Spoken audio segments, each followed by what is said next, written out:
samping itu juga ada alat kontrasepsi lainnya ya, seperti pil. Pil itu juga bisa digunakan pada orang yang menyusui atau yang progesteron pill. Jadi isinya progesteron, tidak mempengaruhi ASI yang akan dikeluarkan. Oh, jadi aman untuk ibu yang menyusui itu bisa. Betul.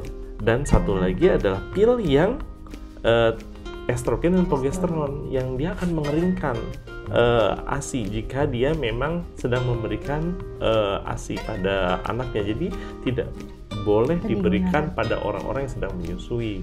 Jadi sebenarnya ada 2 jenis pil ya gitu. Ya, betul. Itu yang harus dicari tahu oleh kita FEM gitu ya. Betul. Kalau pil tadi dok, itu gimana sih cara kerjanya? Ya, jadi pil itu berisi hormonal. Nah, hormon ini menyebabkan estrogen dan progesteron yang dibentuk itu tidak mencapai dengan titik maksimal. Jadi dia melandai, sehingga fase preovulasi atau proliferasi sel telur yang membesar itu tidak terjadi. Jadi tidak terjadi suatu pembuahan atau telur yang siap untuk dibuahi gitu ya. Jadi apakah terjadi ovulasi? Tidak terjadi ovulasi. Tetapi harus benar minumnya. Jadi tidak boleh miss daripada obat yang dikonsumsi setiap harinya. Jadi jika dalam 2 hari atau hari ketiga itu dia miss, oh saya lupa 3 hari, saya lanjut untuk minumnya. Bisa terjadi, ya bisa terjadi suatu kehamilan karena telur yang kita tekan itu dalam waktu 3 hari dia bisa membesar, sehingga terjadi suatu ovulasi juga. Walaupun saya minum tapi kok hamil ya, berarti minumnya ada yang miss di situ. Nah, yang kedua, rahimnya kan tipis, telur nggak dibuat, gitu ya.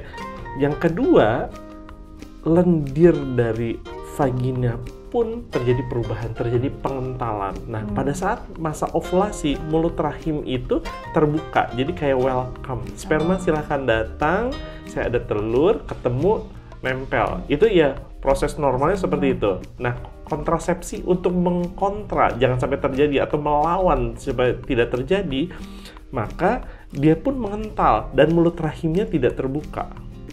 Nah, dengan seperti itu sperma tidak bisa menembus di situ. Jadi sperma tidak bisa menembus, telurnya tidak ada, dinding rahimnya tipis.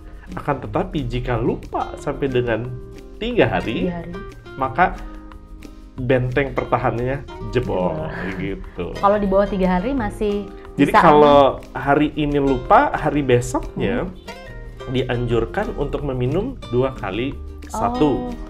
Terus kemudian mengikuti minum yang biasanya. Jadi 2 kali 1, terus kemudian mengikuti ya. Jika 2 hari 2 kali 1, 2 kali 1.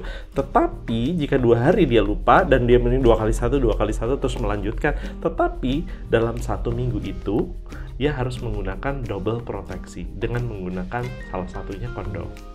Kenapa? Karena kita tidak bisa memastikan bahwa sel telur yang tadi itu sempat dilepas, apakah dia leading atau tidak, atau membesar atau tidak. Jika dia terjadi pembesaran, benteng pertahanannya yang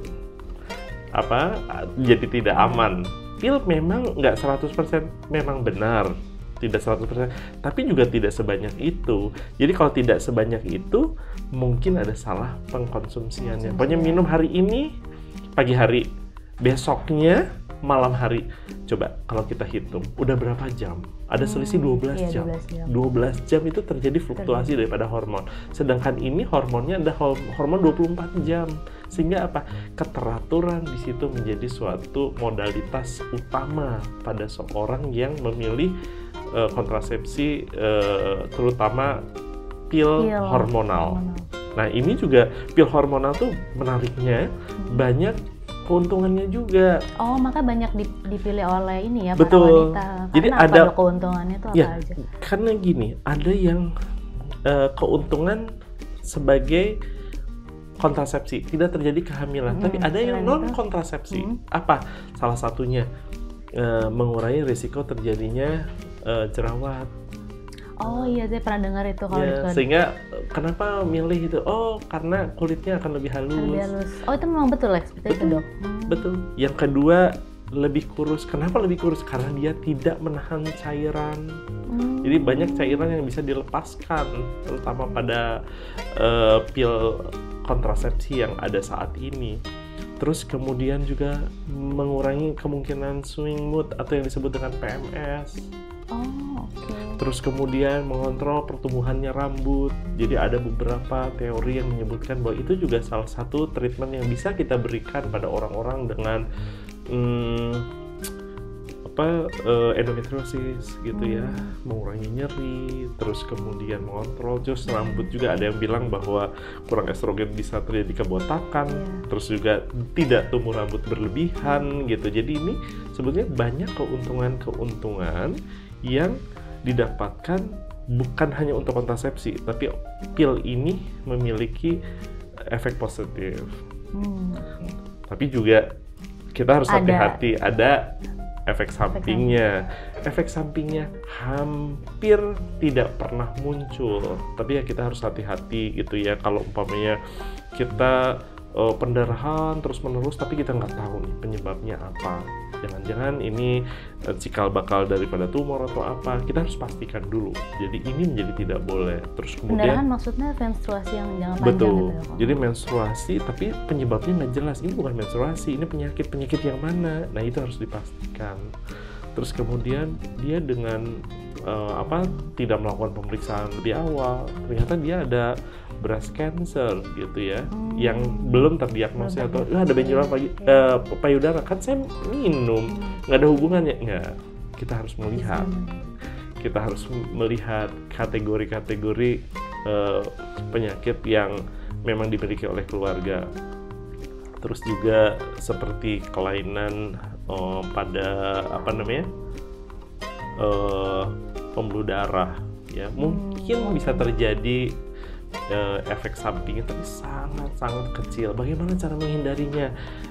Tetap harus sehat gitu ya, seorang ibu itu olahraga tetap dijalankan, minum harus cukup, tidak boleh sering dehidrasi, utamanya adalah tidak perokok dan konsumsi alkohol, karena itu adalah faktor pencetus yang bisa menyebabkan efek samping tersebut muncul.